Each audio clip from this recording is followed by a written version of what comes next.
Thank you very much. Thank you. Wow.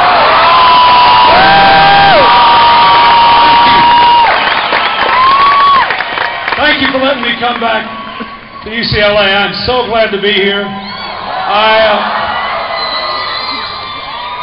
I want to thank my very good friend, Mayor Villagrosa, for being here, for bringing us on, and for giving my foundation a chance to work with the City of Los Angeles to put up thousands of LED street lights that create new jobs in America and reduce greenhouse gas emissions and prove it is good economics to fight global warming.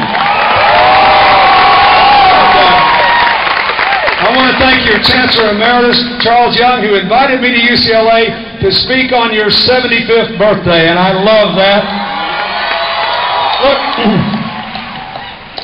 folks, California's been good to me, and for that I am grateful, and good to my family.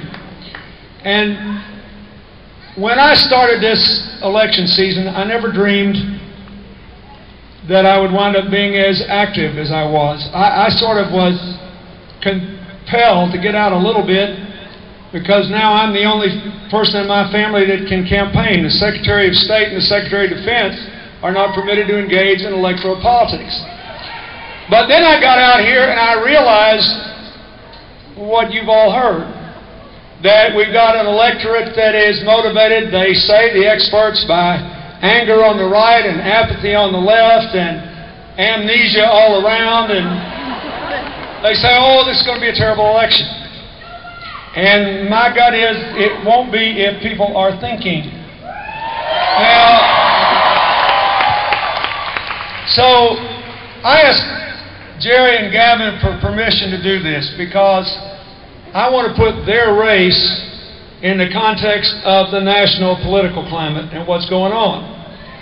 Because both the state and the federal issues are important to the students. Percentage of the electorate in this midterm election that you were in the presidential election, all the pollsters are wrong, and America will keep moving forward, and so will California for a change.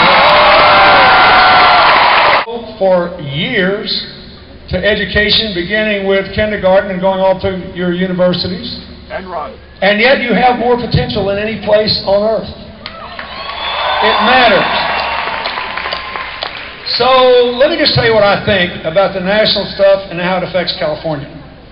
And talk a little bit about these two men, both of whom I know very, very well. So how do you know which story is right? One thing that I want to recommend, since we're in football season, is for you to think about it. Now, when we care about something in America that's really important to us, and Jerry was kind enough to say this, I do. I spend my life now with my foundation trying to help other people live their dreams. Here and in places far away where people live on less than $1 a day. But intelligence and effort are pretty well equally distributed in this world. Opportunity is not. This is not about taking cheap shots. This is a conflict of ideas for the national races in Congress, including Senator Boxer's seat and all the House seats up in California, and for the governor and the lieutenant governor. Everybody that's running for something has achieved something in life. The question is, who's more likely to give the same chance to everybody else? This is a conflict of ideas. Here's the only thing that matters. Where are we now? What should we do? Who is more likely to do it? Everything else is background music. Some of that background music is pretty funny every now and then, but it's background. Don't be diverted. This is your life. You need to know, where are we now? What are we going to do? Who's more likely to do it? Nothing else really matters. Okay, so here's what happened. Gavin ran through some of this. But I was president in the explosion of the technology boom. I came to California and repeatedly said, we've got to spread the benefits to everybody. We've got to connect to every school. We've got to connect to every library. We've got to connect to every hospital. We've got to bring broadband to rural areas. We've got to train and educate people to do this. We doubled investment in education, gave 10 million more people. It's all the president and the Congress's fault because he's been president since January the 21st, as if after 4 months he should have stopped the train going downhill in 10 seconds. Just think about it.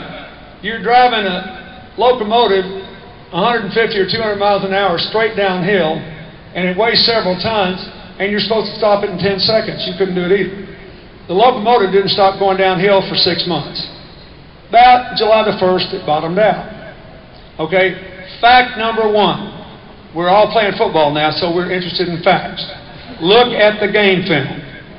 Here's what it shows. Since the global financial crisis bottomed out, the United States has recovered 70% of its lost GDP. How's the competition doing? Germany 60%, Japan 50%, the United Kingdom 30%. Now, I'm not trying to get applause for the President and the Congress, because people only hire Democrats when things are messed up. They want to feel better. They don't feel better yet. Why? Because all the jobs are in that last 30%, and when we get out and start going on into the future. But the last thing you want to do is put the shovel brigade back in the hole and bring us off of where we are. We need to keep going forward, not backward. Okay. So what do we need to do? We got to have more jobs and financing for them, and we got to make sure people have the education and training to do them. Now this will bear on both who should be governor and lieutenant governor, as well as what you should do in the Congress race. So where are the jobs going to come from? They're going to come from a commitment to a green energy future. But let me just say this. Before this meltdown, every country in the world that kept pushing to meet the Kyoto Protocol reductions in greenhouse gases had a lower unemployment rate than we did, a higher per capita income rate than we did, less income inequality than we did, and higher new business formation than we did.